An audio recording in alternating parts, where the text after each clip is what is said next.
før nutid og før datid. I før nutid og før datid, det er de tider, vi bruger til at udtrykke det, der ligger før nutid. Så nutid, der siger man, I play cards. Før nutid, I have played cards. I datid, I played cards. Og I had played cards. Om en sætning står i før nutid eller datid, afhænger af, om hjælpeudsagnsordet står i nutid eller datid. Og det er to have, der er hjælpeudsagnsordet. Så i før nutid er det I have seen the movie, og i før datid I had seen the movie. På dansk danner vi før nutid og datid med et sammensat udsagnsord.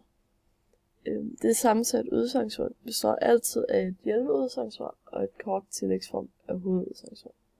For eksempel, han er kommet, og han var kommet, og han har spist, og han havde spist. Og det er fordi, på dansk der kan hjælpeudsangsord kun være at have eller at være.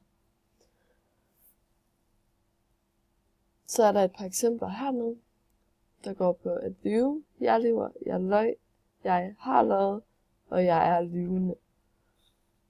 Og så at løbe, jeg løber, jeg løb, jeg er løbet, og jeg er løbende. Før nutid og datid på engelsk bliver dannet på samme måde som på dansk. Men hjælpeudsagnsordet er altid to have, og det er der nogle eksempler på hernede. He has come, he has eaten, and he had eaten. Almindelig datid bruges om en handling, som er blevet afsluttet, og den foregik i fortiden, hvor en før nutid bruges om noget, der ganske vist er begyndt i fortiden, men som stadig er gældende. Og det har vi nogle eksempler på her. I have gone to school every day since I was 6 years old.